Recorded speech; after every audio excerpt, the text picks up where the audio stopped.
snow falls quietly on the Blue Ridge Mountains, but beyond the gates, a house whispers of ambition and obsession. Biltmore, 4 acres under one roof, 35 bedrooms, 65 fireplaces. A palace, yes, but also a machine. Every stone, every gilded detail, every polished floor has a cost. And it is not measured in dollars alone. Behind the grandeur lie corridors no visitor sees. Kitchens that operate like factories. Boiler rooms that burn coal day and night to keep the mansion alive. Hundreds of staff move unseen, tending fires. Cleaning floors, delivering meals, keeping the illusion perfect. Beauty is effortless for guests. For the family and workers, it is an endless rhythm of labor and expense. The bills pile up like snowdrifts. Coal, wages, repairs, taxes. The mansion devours wealth with a hunger no outsider can imagine. And yet, the dream must continue. The family's fortune, immense though it was, is stretched to the limit. One wrong calculation, one unexpected expense, and the empire could crumble. But there is another cost, the unseen weight of vision.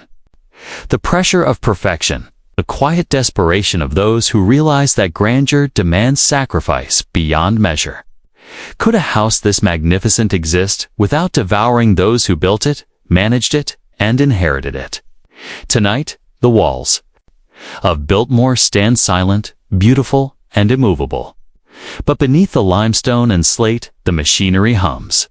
The question lingers: who truly paid for this dream? And what price did they pay that no ledger can record? If you are drawn to stories where beauty masks struggle, ambition hides cost, and every mansion has its shadows, then this is a story you cannot miss. Welcome to the dark history of America's largest mansion. To understand Biltmore, you must first understand the man who imagined it. George Washington Vanderbilt II was born in 1862 into a world of staggering wealth. His grandfather, Cornelius Vanderbilt, had built an empire of railroads and steamships, a fortune so immense that its magnitude was almost abstract. Money flowed like rivers through the family's hands. And yet, George was unlike his kin. Where? His brothers chased society, parties, and public acclaim. George retreated into books. 8 languages, rare volumes, art, literature, horticulture, and the meticulous study of land. He sought knowledge not for display, but for mastery. By his mid-20s, he envisioned a private retreat, a working estate in harmony with nature. A house that was not ornament, but sanctuary. The location mattered. In 1888, George visited Asheville, North Carolina. The town lay in a valley ringed by the Blue Ridge Mountains, its air crisp, its forests vast and quiet. The Southern Railway had only recently made the area reachable, yet it remained untouched, unspoiled, perfect. George began acquiring land, not small plots, but thousands of acres. Scarred farmland, logged hillsides, neglected forests.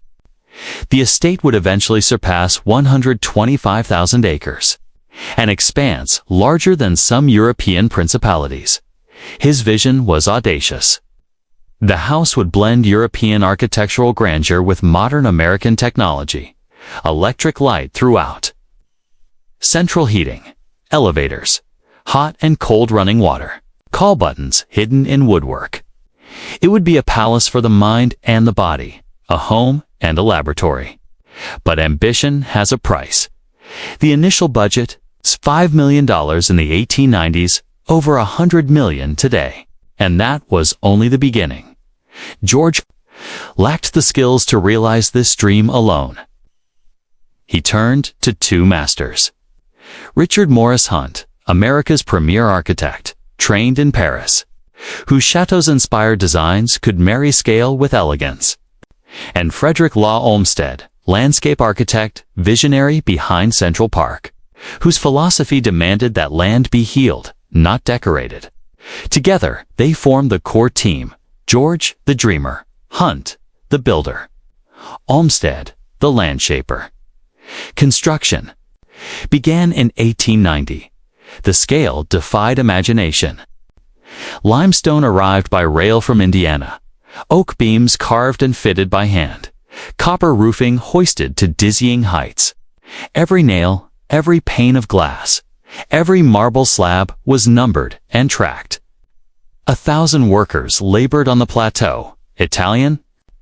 Stonemasons, carpenters, painters, electricians, laborers. Winter, cold, rain, exhaustion. None slowed the pace. Precision was law. Beauty demanded sacrifice. Beneath the showpiece rooms, the library, the banquet hall, the winter garden, lay another mansion entirely. Boiler rooms the size of factories, coal chutes, kitchens like industrial plants, servant staircases, corridors painted institutional green. Hundreds of hands moved in invisible choreography, ensuring that when guests arrived, the house seemed effortless. Yet the cost was relentless. Wages, coal, repairs, food, taxes. The mansion ate wealth as surely as the mountain air consumed snow. And George, he thrived in obsession. Every detail mattered. The library's carved oak, the banquet hall's soaring ceiling. The winter garden's tropical plants, each a triumph, each a burden. He knew the estate must pay for itself. Farms produced food. Forests managed scientifically would yield timber. But the arithmetic was delicate. The mansion's appetite was vast, and even a Vanderbilt fortune could be strained to its limit. By Christmas of 1895, the house was ready. Guests arrived by train and carriage, their eyes wide at the entrance hall 3 stories high, stone and oak, polished floors and stained glass. Music filled the winter garden. Fires glowed in 65 hearths. For a few fleeting days, the dream seemed whole. But beneath the celebration, reality whispered. The house was magnificent. Yes, but it was also a machine that consumed resources at a pace difficult to sustain. Coal arrived by the carload. Hundreds of staff required weekly wages. Maintenance never ceased. Leaking slates, cracked plaster, pipes breaking in winter.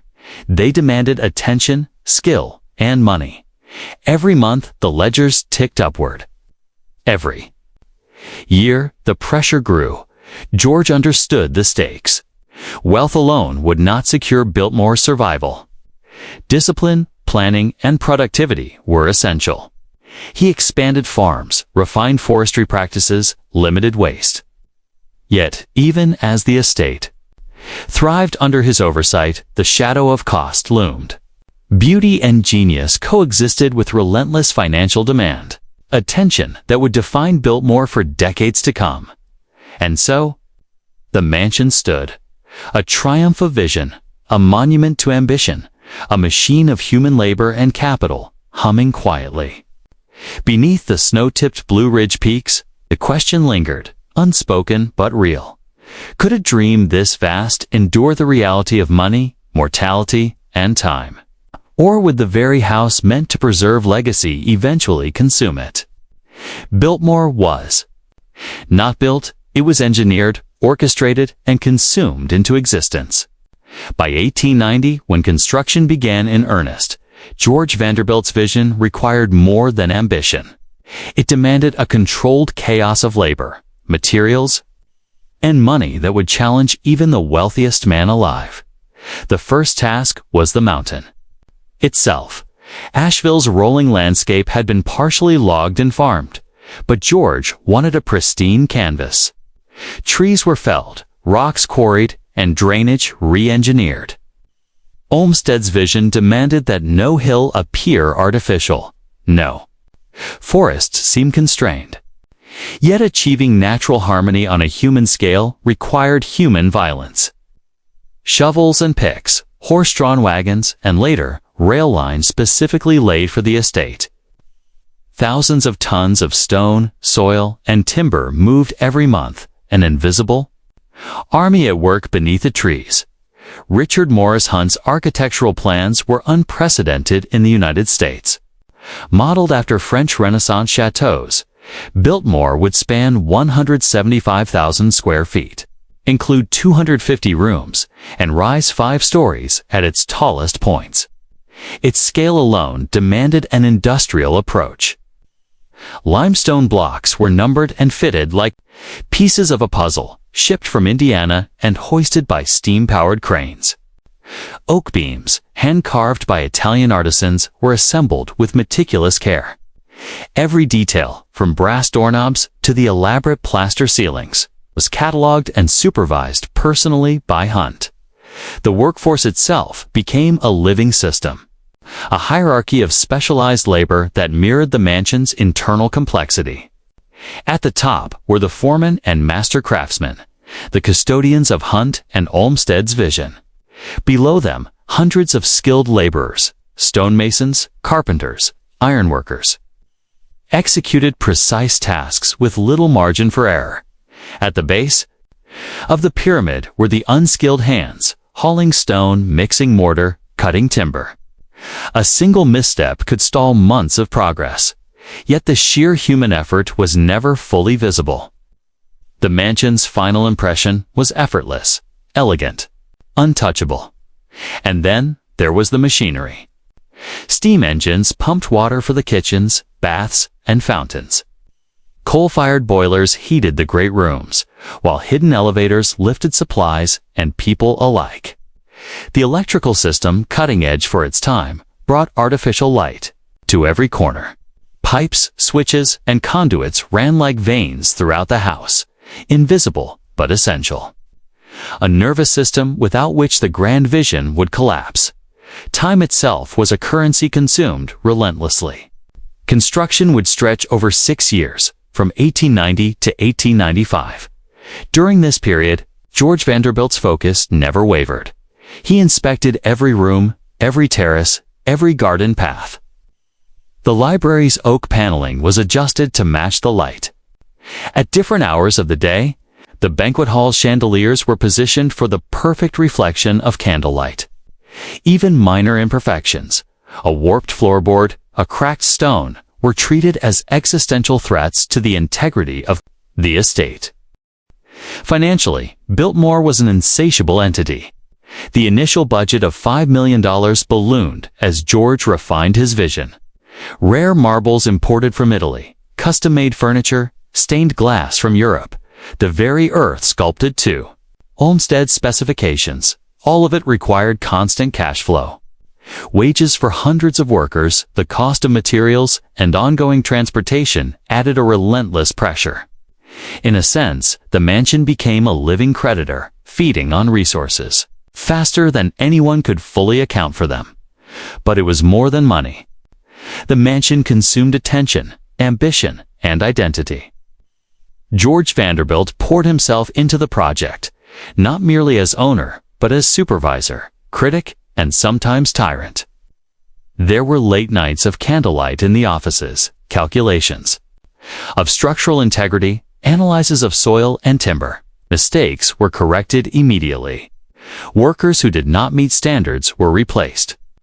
The mansion was a school, a laboratory, and a warning. Beauty demanded obsession.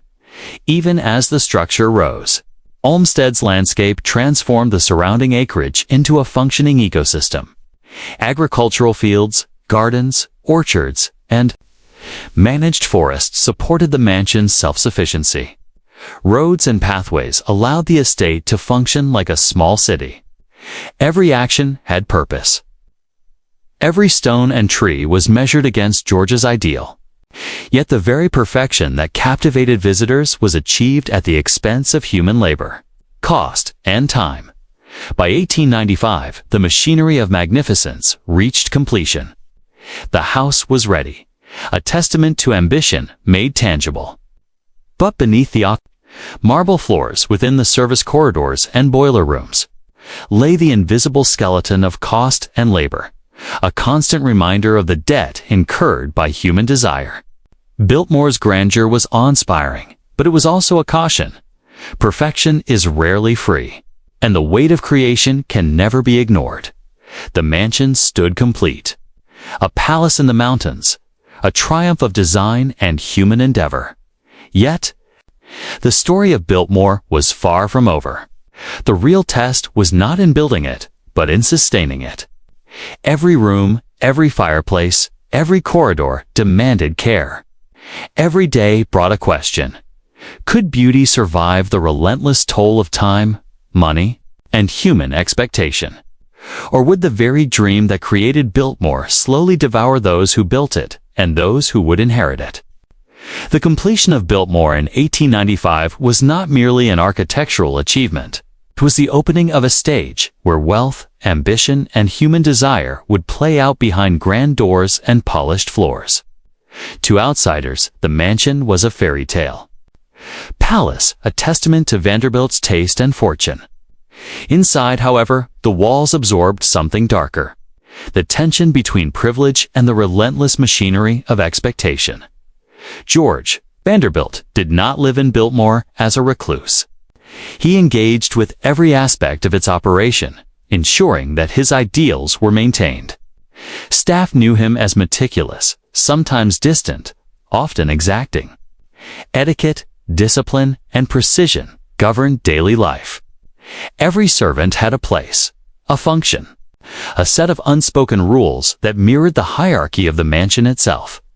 Mistakes were rarely tolerated. Errors in service, in cleaning, in maintenance, were scrutinized, corrected, or quietly punished.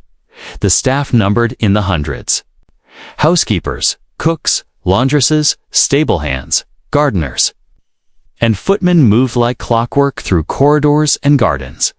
The sheer size of Biltmore demanded a military-like order. Meals for dozens of guests were orchestrated with near-military precision. Every plate, every wine bottle, every garnish had its appointed moment. Behind the scenes, the servants' lives were consumed by schedules, lists, and the constant gaze of expectation. Their individuality was swallowed by the mansion's operations. They were extensions of Biltmore itself. Even for the Vanderbilt family, the house was a machine. George's mother, father, and relatives understood luxury, but also witnessed its pressures. Rooms could be suffocating in their grandeur, corridors endless, staircases dizzying. Privacy was rare. Each action, each conversation, could ripple outward in unforeseen ways. George's fascination with detail meant that nothing could be ignored. A guest's complaint about a draft, a dish not cooked to perfection, a smudge on a floor. Each triggered hours of corrective action. The mansion demanded vigilance, and vigilance demanded time, attention, and mental energy. Social gatherings were both a performance and a test. Biltmore became a destination for elites, dignitaries, and celebrities of the era. The house was always ready, polished to perfection, staffed to anticipate every need. Yet beneath the sparkling chandeliers, the soft carpets, and the orchestral music, a subtle anxiety hummed. The mansion itself was an audience. Every action of the family, every conversation among guests was filtered through its grandeur. Even joy came with a shadow, the fear of failing to uphold an image of perfection. Children who grew up in Biltmore faced a peculiar reality. The estate offered endless freedom to roam forests, gardens, and rivers. But that freedom existed within the strict boundaries of etiquette and expectation.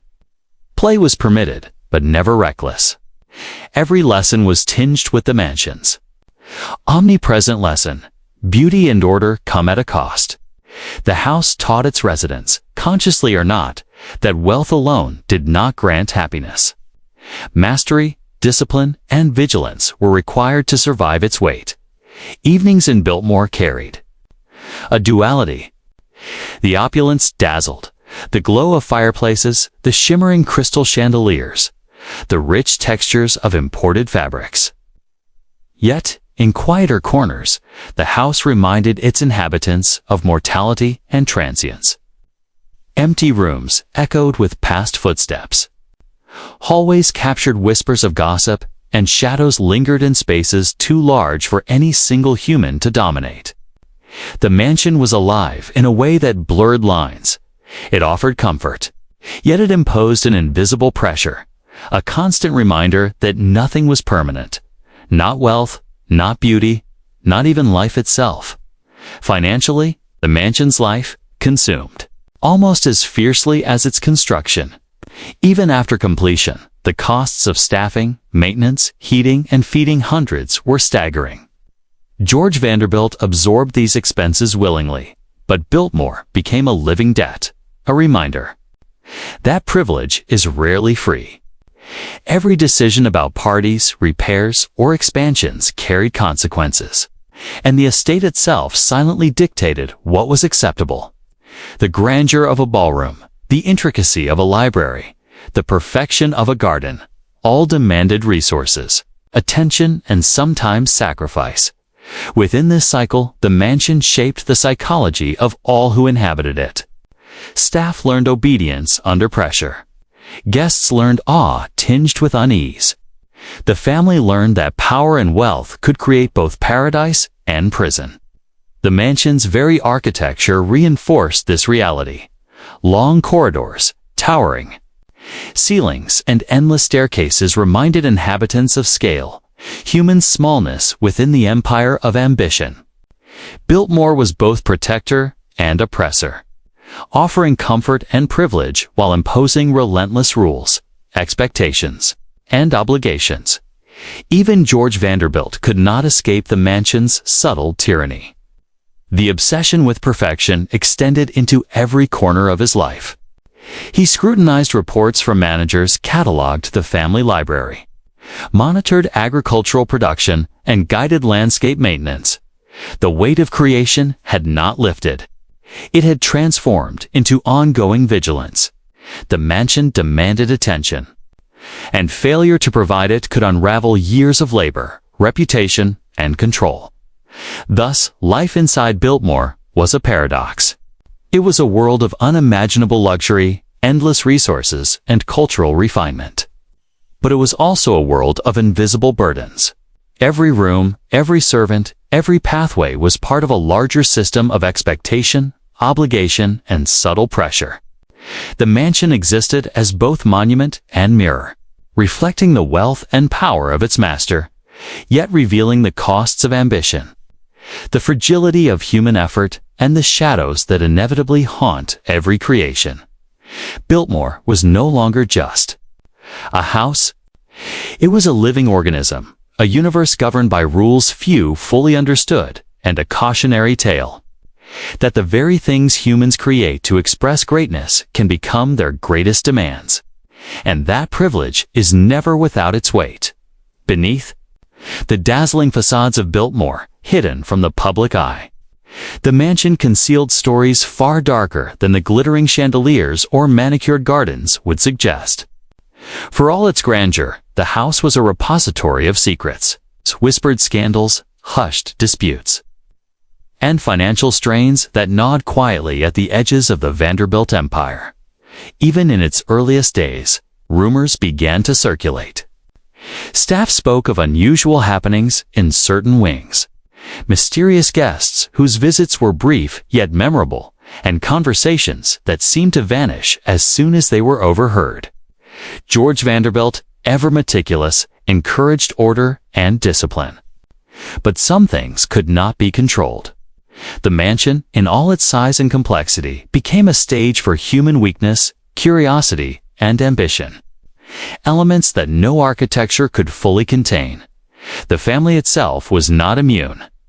While the Vanderbilts projected an image of unassailable wealth and sophistication, the pressure to maintain appearances could ignite conflict. Social invitations, political connections, and business decisions were all scrutinized under the weight of public expectation. Missteps were magnified, and private disagreements were often performed behind closed doors, leaving the impression of harmony while chaos simmered beneath. The mansion, vast and echoing, absorbed these tensions, keeping them alive like ghosts in the corridors. Financially, Biltmore was a double-edged sword. Constructing and maintaining such a colossal estate required continuous injections of capital. The lavish parties, exotic furnishings, imported wines, and constant upkeep placed a silent burden on the family's fortune. While George Vanderbilt was wealthy beyond measure, the mansion's demands were relentless, and the cost of sustaining. This paradise was not merely monetary, it was psychological, a subtle erosion of freedom and peace.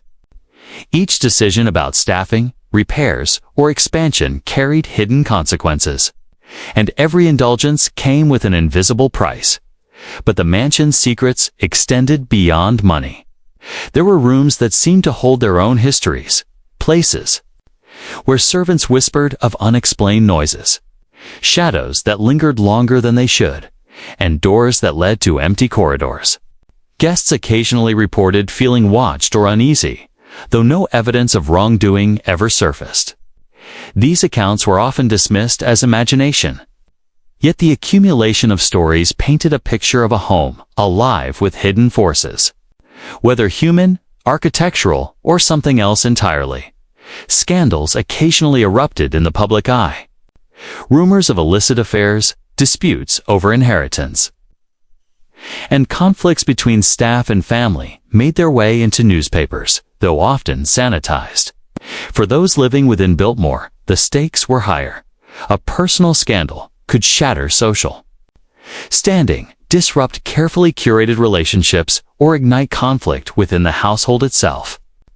Every interaction had the potential to ripple outward, leaving unseen cracks in the mansion's otherwise impeccable veneer. Even seemingly minor mysteries became part of the mansion's lore. Lost items, unexplained stains, letters whose recipients were never identified, and the sudden disappearance of a favored piece of art or furniture, all were woven into the fabric of daily life. Staff often exchanged theories, blending superstition with observation, creating an atmosphere where every corner might conceal more than it revealed. In Biltmore, even the ordinary was touched by the extraordinary, and the mansion itself seemed complicit in keeping its secrets alive. Yet perhaps the darkest truths were those financial and structural in nature. The estate's scale and ambition required ongoing labor and innovation, and shortcuts or mistakes could be disastrous. Construction errors, costly renovations, and mismanagement in any department could ripple through the household, creating tension and anxiety. The mansion demanded constant attention, and failure to provide it could manifest in subtle, cumulative ways. Doors that refused to close properly, leaks that undermined foundations, or staff tensions that escalated into open conflict.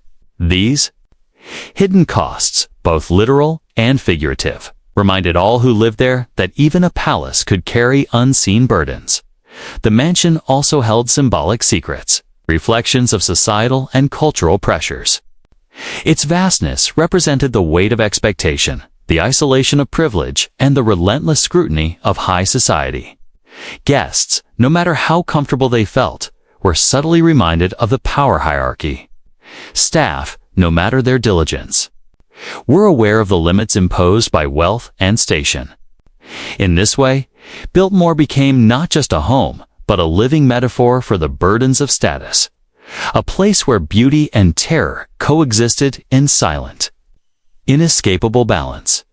Finally, Biltmore's mysteries extended to the natural world surrounding it. George Vanderbilt's love for the land and the gardens he designed was real and profound. Yet the estate's forests, rivers, and wildlife also concealed dangers. Injuries, accidents, and even disappearances occurred, reminding inhabitants that even paradise had its hazards. In many ways, the mansion was both protector and predator, offering unparalleled luxury while quietly asserting its own rules. By the end of the 19th century, Biltmore had accumulated more than bricks, marble, and timber. It had absorbed the tensions, scandals, and hidden costs of its occupants. The mansion's beauty was inseparable from its shadows. The grandeur could not exist without the unseen pressures and secrets that shaped daily life. Those who walked its halls learned quickly that appearances were only a fraction of the truth, and that even the most magnificent structures are haunted by the choices, mistakes, and desires of those who built them.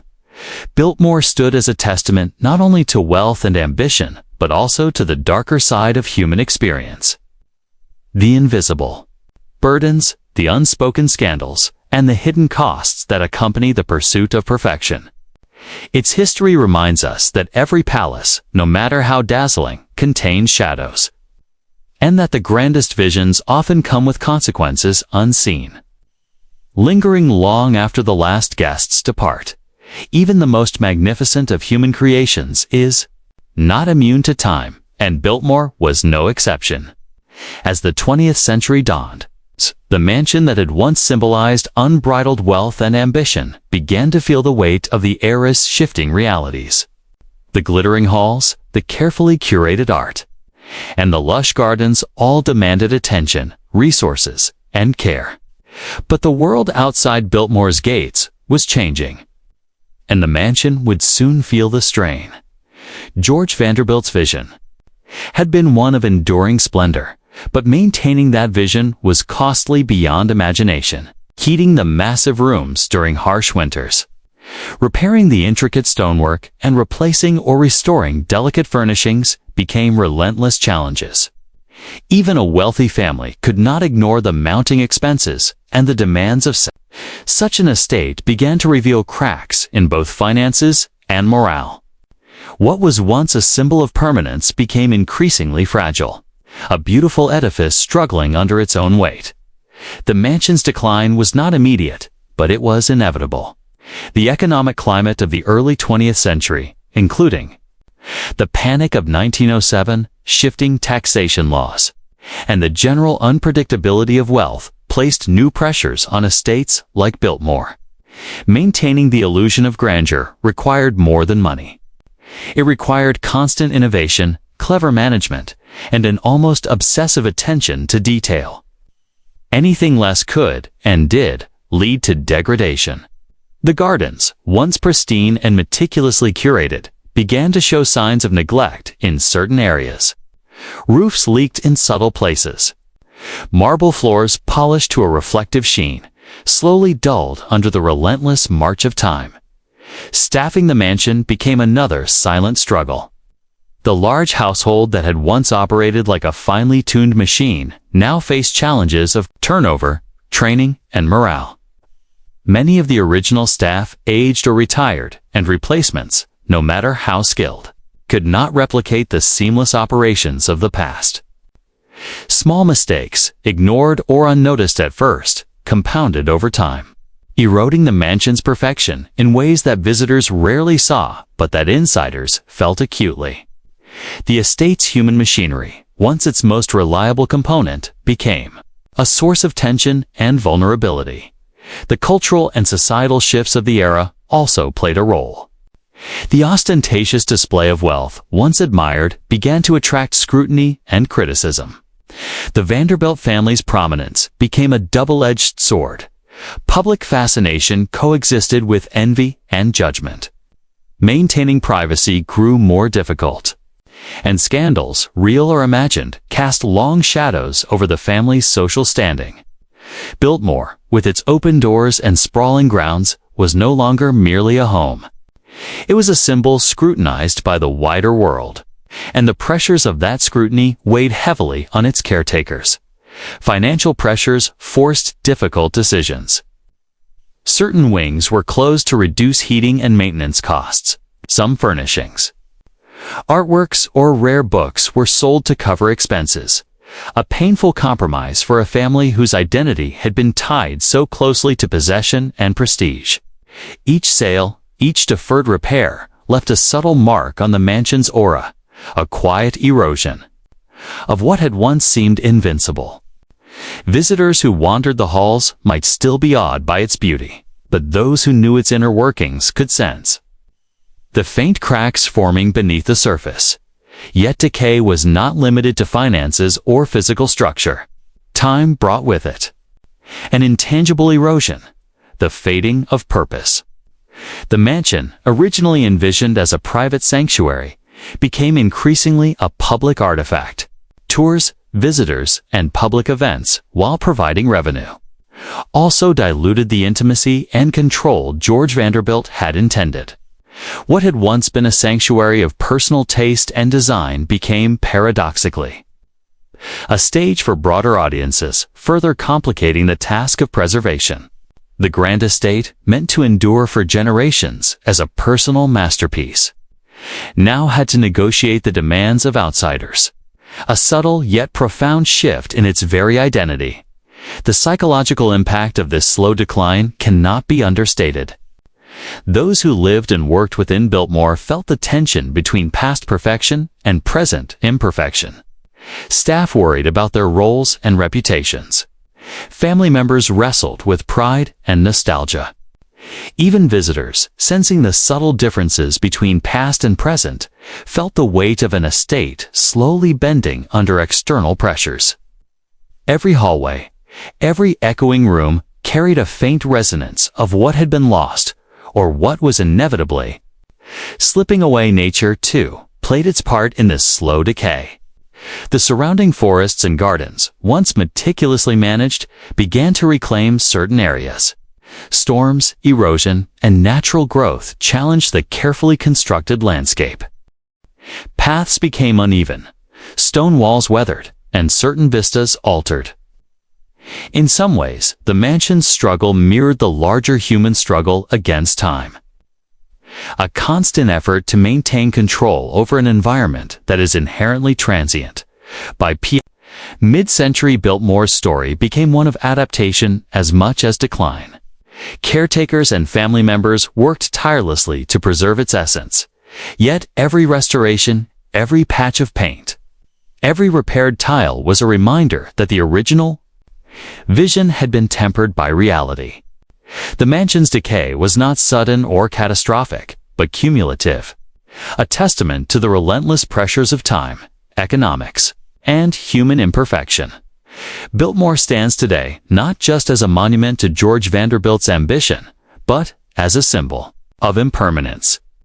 Its decline illustrates a simple yet profound truth. No matter how vast or beautiful, human creations are vulnerable to the passage of time and the pressures of the world around them. For those who walk its halls now, it is easy to admire the grandeur, but harder to see the hidden toll, the quiet, inexorable forces of financial strain, societal change, and the ceaseless march of years that chipped away at perfection. In the end, Biltmore's story of decline is inseparable from its story of ambition.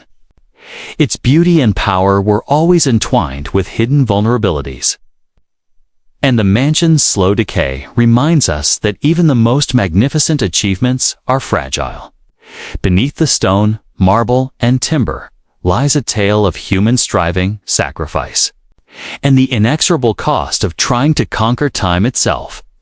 Biltmore Mansion is not only a testament to grandeur and wealth, it is also a repository of shadows.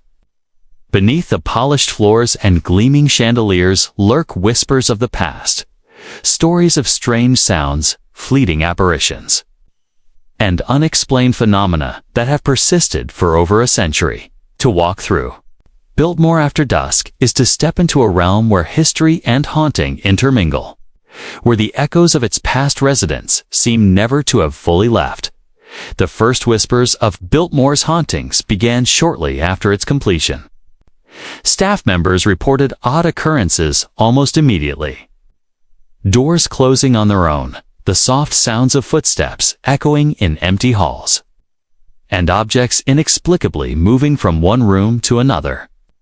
At first, these incidents were dismissed as quirks of a large, active household, but as they multiplied, a pattern began to emerge.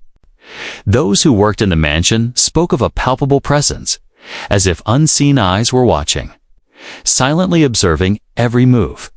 The most frequently mentioned spirit is said to be that of George Vanderbilt himself. While there is no record of his Restless wandering, caretakers, and some family members have recounted moments when his presence is felt most strongly. In the library, where he spent countless hours, in the grand dining hall during quiet evenings, and along the sweeping staircases. He's so meticulously designed.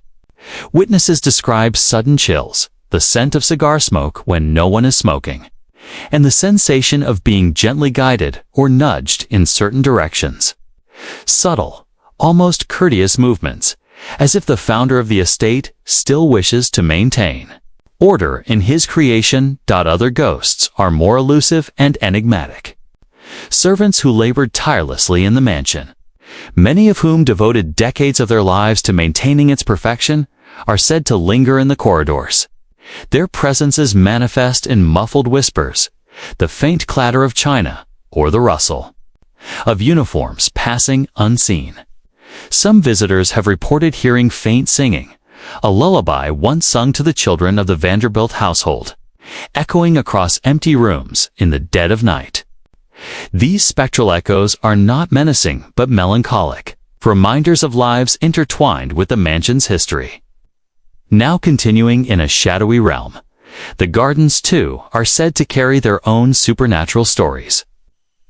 The sprawling grounds, meticulously designed with pathways, fountains, and hidden alcoves, have been the site of ghostly sightings for decades. Some report seeing figures among the hedges, shimmering, indistinct shapes that vanish when approached. Others speak of sudden fogs rising in the middle of sunny days or of footsteps crunching along gravel paths where no one has walked. Even the animals that roam the estate sometimes react to unseen presences, refusing to enter certain areas or staring into corners where nothing appears to exist. One of the more unsettling legends involves the attic and basement spaces, areas rarely visited by the public. Staff and maintenance workers have shared tales of cold drafts, sudden electrical disturbances, and the feeling of being watched. Some claim to have glimpsed shadowy forms at the edges of vision, shapes that vanish the moment they turn to look directly. It is in these hidden spaces that Biltmore's eerie reputation grows. A reminder that even the mansion's most carefully guarded areas cannot escape the imprint of history. Guests who stay overnight at the estate often report the most vivid experiences. Unexplained noises, doors opening and closing, and furniture moving slightly have been consistently documented. Some describe waking to find objects in their rooms subtly shifted, or hearing whispers that seem almost like warnings. Paranormal. Investigators have frequented the mansion for decades, recording anomalies in temperature, electromagnetic readings, and unusual photographic effects. While skeptics dismiss these incidents as products of imagination, the sheer volume of reports across generations suggests that Biltmore harbors more than just architectural marvels. Biltmore's haunted reputation is not just confined to anecdotal evidence. Over the years, authors, journalists, and documentary filmmakers have chronicled its supernatural stories, often linking them to the mansion's history of tragedy and human toil. The deaths of staff, the passing of family members, and the quiet despair of overworked servants all contribute to a narrative in which the mansion itself seems to absorb and retain human emotion. In this sense, the hauntings are not random. They are echoes of the mansion's own emotional and historical landscape. There is also a psychological dimension to Biltmore's hauntings. The mansion's immense scale, its labyrinthine corridors, and its shadowed corners naturally evoke a sense of unease. Human imagination, attuned to history and grandeur, can amplify small anomalies into experiences that feel otherworldly. Yet even accounting for psychological effects, the persistent nature of Biltmore's legends suggests that something extraordinary lingers. Whether it is the energy of the past or phenomena yet to be explained, visitors often leave with mixed feelings. Awe at the mansion's sheer beauty and scale mingles with unease, a subtle awareness that Biltmore is alive with echoes of those who have walked its halls before. The mansion's opulence, while stunning, is inseparable from the stories of labor, ambition, and loss that haunt it. In this way, Biltmore's spectral reputation is not merely a curiosity, it is an extension of its narrative. A dark thread woven into the very fabric of the estate. Even today, guides and staff recount experiences with reverence and caution. Certain rooms are avoided after hours. Some wings are entered only in pairs. Nighttime tours deliberately highlight the mansion's ghost stories, using dim lighting and hushed voices to evoke the same uneasy fascination that generations before felt. In embracing its hauntings, Biltmore transforms fear and mystery into a living aspect of its identity, a reminder that human history, like the mansion itself, cannot be fully contained or controlled. The ghosts of Biltmore, then, are more than tales. They are remnants of ambition, labor, and mortality, quietly persisting in a house that has long surpassed the lifespans of its builders. Each whisper, shadow, and chill in the air serves as a reminder.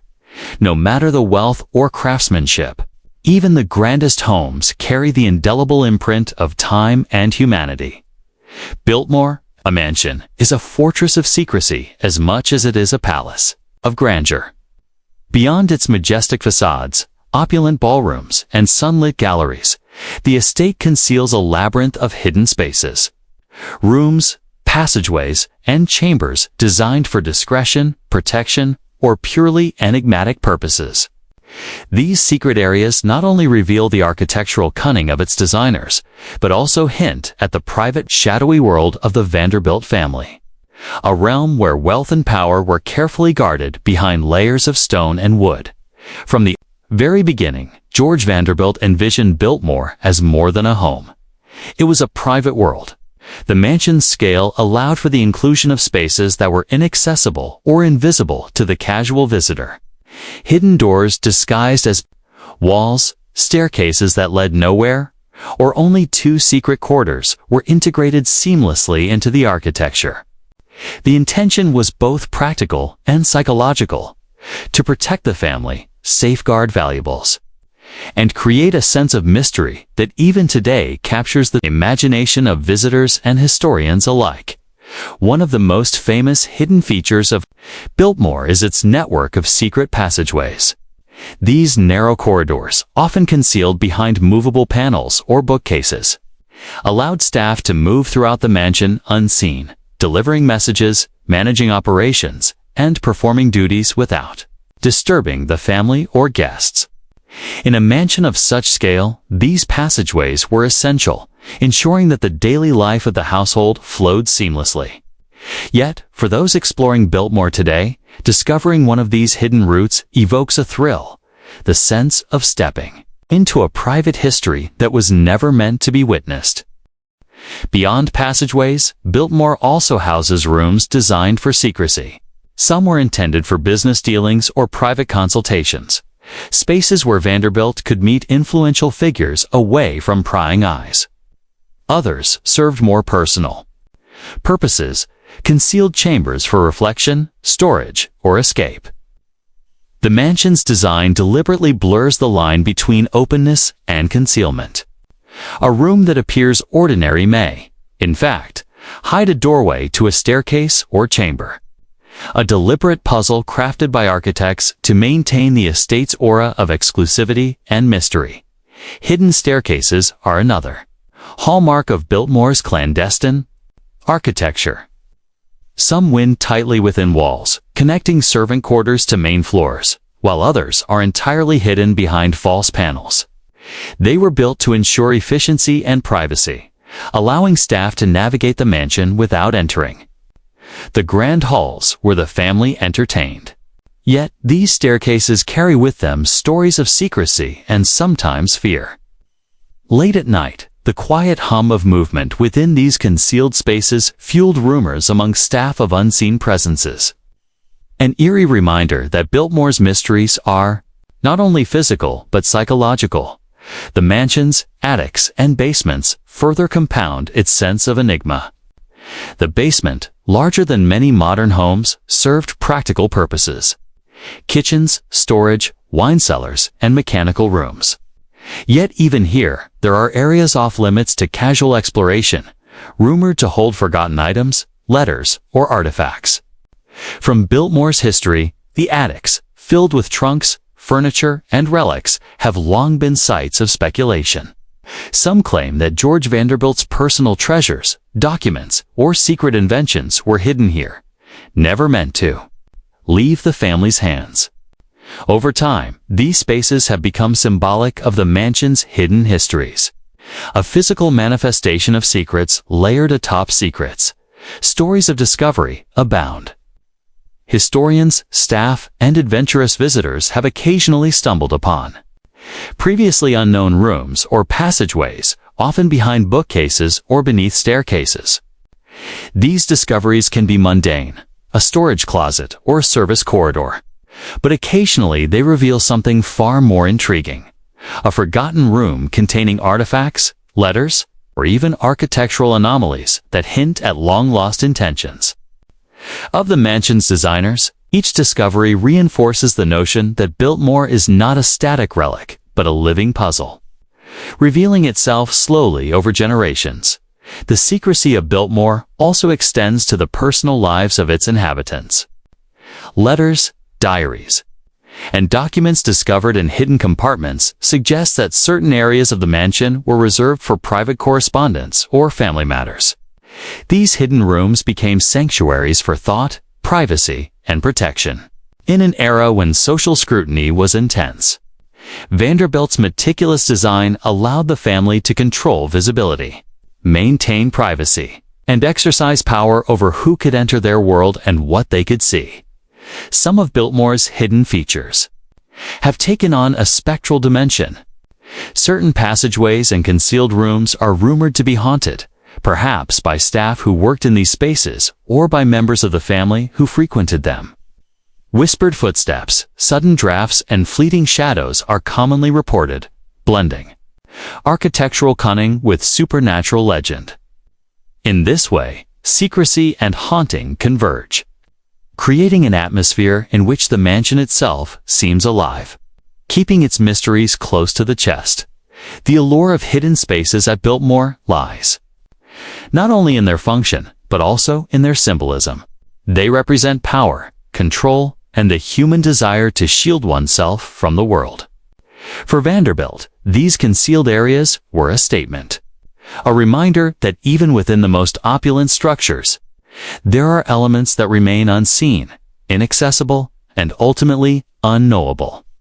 The mansion's secrets challenge visitors to look beyond the obvious, to consider what lies beneath the surface, both physically and metaphorically. Today, Biltmore's hidden rooms and passageways continue to fascinate. Guided tours sometimes highlight them, but many remain off-limits, preserving the thrill of the unknown. These spaces serve as a bridge between past and present, a tangible link to the private world of George Vanderbilt and his staff. They remind us that no matter how grand or illuminated a place may be, there are always shadows, corners, and concealed histories waiting to be uncovered in Biltmore. Secrecy is as much a part of its identity as marble floors and crystal chandeliers. Hidden rooms, passageways, and mysterious spaces do more than intrigue. They deepen the mansion's narrative, intertwining ambition, labor, and enigma into the estate's very foundation.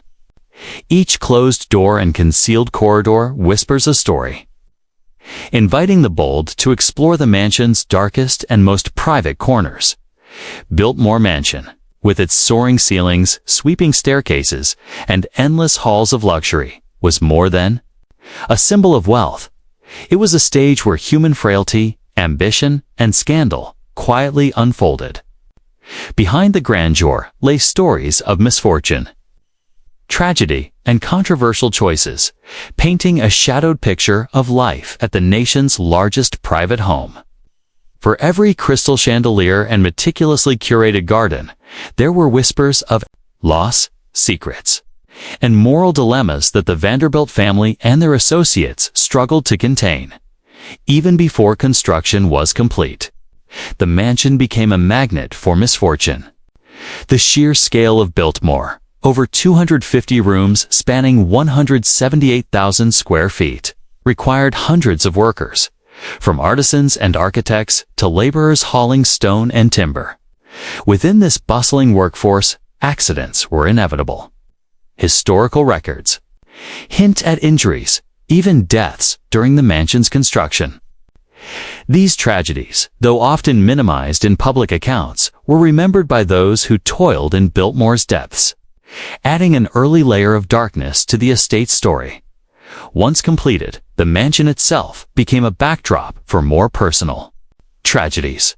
The Vanderbilt family, despite their wealth, was not immune to grief. George Vanderbilt, the mansion's visionary, had already experienced the loss of loved ones prior to Biltmore's construction and the estate, while a sanctuary of sorts could not shield him from further sorrow. Some historians suggest that the isolation of life on such an immense estate intensified feelings of melancholy, with the mansion's grandeur acting as both a refuge and a reminder of human vulnerability. Biltmore's controversies were not only personal but also public. Its scale, expense, and opulence sparked criticism. Some contemporaries accused George Vanderbilt of extravagance in an era when economic disparities were stark and widespread. The mansion, critics claimed, embodied the excesses of the elite, a gilded fortress where wealth and power insulated the family from the struggles of ordinary Americans. Letters and newspapers from the period reveal a tension between admiration and condemnation, highlighting the ethical debates surrounding such extreme displays of affluence. Among the more sensational stories are those involving family dynamics and interpersonal conflicts. While the Vanderbilts are often portrayed as refined and sophisticated, historical documents suggest a more complicated reality. Disagreements over estate management, inheritance, and social responsibilities occasionally erupted into bitter disputes. Some accounts even hint at secretive arrangements to control who could access certain parts of the mansion or influence the family's public image. In an estate of this size, every action had weight and the pressures of maintaining appearances amplified conflicts behind closed doors.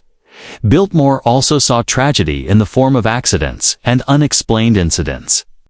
Staff who navigated the mansion's hidden passageways and secret staircases sometimes disappeared from public view for hours, fueling rumors of mishaps. There are accounts of injuries sustained while performing the demanding labor of daily life. In the mansion, lifting heavy objects, managing kitchens and wine cellars, or tending the vast grounds. Over time, these stories, combined with Biltmore's labyrinthine architecture, lent the mansion an almost haunted reputation, as though misfortune clung to its walls. Financial controversies further shadowed the estate. Constructing and maintaining Biltmore required staggering sums. While George Vanderbilt inherited immense wealth, even he faced challenges in managing the estate's budget over time. Cost overruns, the hiring of highly specialized artisans, and the relentless upkeep of the mansion and grounds occasionally strained finances. Though Vanderbilt managed these challenges with remarkable skill, whispers of economic tension persisted, illustrating that even the wealthiest were not immune to fiscal anxiety. Social scandals also emerged in subtle ways. Biltmore entertained elite guests from around the world, and with prestige came scrutiny. Gossip, rumors, and occasional breaches of etiquette created tension within the mansion's walls. Letters and diary entries reveal that staff and family alike were keenly aware of reputation, and even minor incidents could become magnified in the eyes of visitors. The pressure to maintain perfection, combined with the estate's isolation, created a unique environment where small controversies often carried outsized weight. Even nature played a role in the mansions. Darker stories, Biltmore's location. In the Blue Ridge Mountains exposed it to storms, floods, and harsh winters. Each disaster, while minor compared to human tragedy, reminded the family and staff of the fragility of life amid such grandeur. The mansion, for all its strength and opulence, was not immune to the forces of the natural world. These events often led to property damage, interruptions in daily life, and additional stress for those responsible for maintaining the estate. Perhaps most haunting are the stories of emotional isolation. The scale of Biltmore created a psychological distance between its inhabitants. Family members could move through corridors for hours without encountering another soul. Hidden rooms and secret passageways, while practical, also facilitated a kind of solitude that could exacerbate feelings of loneliness. Historians speculate that the mansion's size, combined with societal expectations of the wealthy, created pressures that were invisible to the public but deeply felt by those living within. Ultimately, the tragedies and controversies of Biltmore are inseparable from its story. They reveal that even in a palace of unparalleled beauty and luxury, human vulnerability, moral complexity, and unforeseen misfortune leave their mark. The estate's hidden passageways, glittering halls, and sun-drenched gardens were the stage for lives that were as complicated and fragile as any ordinary home, only magnified by wealth and scale. In exploring these shadows, one gains a deeper understanding of Biltmore, not just as a monument to grandeur, but as a home shaped by human triumphs and failings. The mansion's darkest moments remind us that beneath even the most dazzling facades lie stories of loss, tension, and moral ambiguity. These are the tales that haunt Biltmore more than any ghost, shaping its legacy in ways that marble and stone alone could never convey. Centuries pass, fortunes fade, and empires crumble, but Biltmore Mansion endures. The largest private home in America, once a symbol of opulence and ambition, now stands as both a historical treasure and a silent witness to the tragedies, controversies, and secrets of its past. Today, Biltmore is no longer just a family residence. It has become a living museum, drawing thousands of visitors who come to marvel at its grandeur while unknowingly stepping into the shadows of its history. Walking through its halls, one can feel the weight of time pressing gently against the walls. The same marble staircases that carried the Vanderbilt family now echo under the footsteps of tourists. And the enormous libraries that once held private secrets are now open for public admiration. Yet, for those who look closely, Biltmore retains an aura of isolation and melancholy, a mansion that is as much haunted by memory as it is by history, despite being a celebrated landmark. The mansion's legacy is complicated. Its story reminds us of the duality of human ambition, the drive to create something magnificent, and the hidden costs that accompany such grandeur. While Biltmore's gardens, architecture, and artwork are rightly admired, they also reflect the labor, sacrifice, and occasional misfortune of those who made them possible. The ghosts of accidents, financial pressures, and personal tragedies linger invisibly, weaving a haunting narrative that contrasts sharply with the mansion's outward beauty. Biltmore today is carefully curated, yet echoes of its darker history remain. Tours reveal ornate ballrooms, stunning ceilings, and priceless art, but they also hint at the immense psychological and social pressures faced by the Vanderbilts. Historical plaques, guided stories, and archival displays subtly point to the tensions, losses, and controversies that shaped the estate. Visitors are reminded that behind the luxurious facade lay lives of extraordinary privilege and extraordinary isolation. Interestingly, the mansion has also inspired a broader fascination with the dark and mysterious. Ghost stories, urban legends, and whispered tales of unexplained events continue to circulate among visitors and staff. Some report fleeting shadows in the corridors, the faint sound of footsteps where no one walks, or the cold draft that seems to emanate from nowhere. Whether imagined or real, these stories contribute to Biltmore's enigmatic presence. intertwining its historical significance with an almost spectral aura. The mansion's influence extends beyond tourism. Its architectural innovations, landscaping, and design principles have been studied by historians, architects, and scholars, serving as a blueprint for American Gilded Age grandeur. Yet, even in scholarly analysis, the mansion's dark undertones are acknowledged. The stories of human cost, isolation, controversy provide crucial context to understand why Biltmore is more than a monument to wealth. It is a cautionary tale of excess, ambition, and the fragility of even the grandest human endeavors. Biltmore's management today continues to balance preservation with storytelling. While the estate is meticulously maintained, staff members ensure that the mansion's more somber history is not entirely hidden.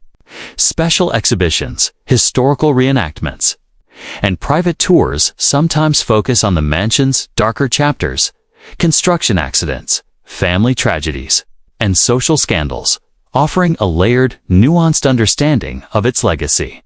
The public is encouraged to see beyond the opulence and consider the human stories embedded in each corridor and room.